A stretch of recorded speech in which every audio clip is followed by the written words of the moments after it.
Donc on est là aujourd'hui réunis à Sciences Po pour vivre la simulation de crise qu'on a inventée et qui s'appelle Jupiter.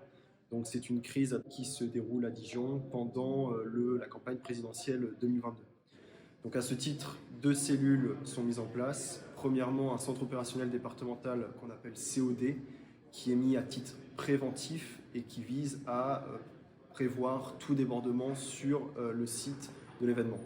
Et on a une deuxième cellule qui se greffe, qui est la cellule interministérielle de crise. Et elle a pour but d'anticiper tous les événements qui peuvent se produire sur le territoire national. L'événement principal de la simulation a été déclenché. On est en relation directe avec la cellule interministérielle. Ce qu'on sait aujourd'hui, à ce moment, c'est qu'il y a eu des événements graves suite à l'intervention du président de la République lors d'un meeting de campagne.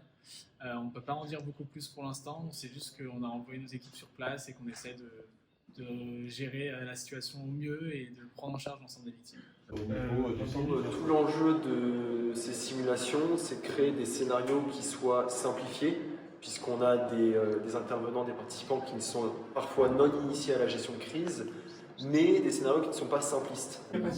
On a mis en place une cellule interministérielle de crise suite à une déflagration qui a eu lieu lors du meeting d'Emmanuel Macron, candidat à la présidentielle 2022. Pour l'instant, on n'a aucune information sur les motifs qui ont poussé les tireurs à tirer, ni sur l'origine de la déflagration. La cellule de crise poursuit son travail, des moyens ont été mobilisés et on avance sur la situation progressivement.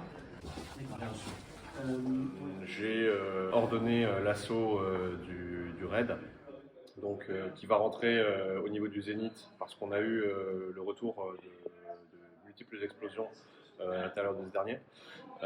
Dans ce cadre, on a plusieurs effectifs, donc sapeurs-pompiers et SAMU qui sont positionnés aux abords en zone sécurisée pour pouvoir traiter les blessés et plus globalement l'exfiltration de l'ensemble des personnes qui se trouvaient à l'intérieur du Zénith. La situation actuelle, telle que sous nos informations, on a notamment beaucoup de personnes qui sont encore piégées dans le Zénith.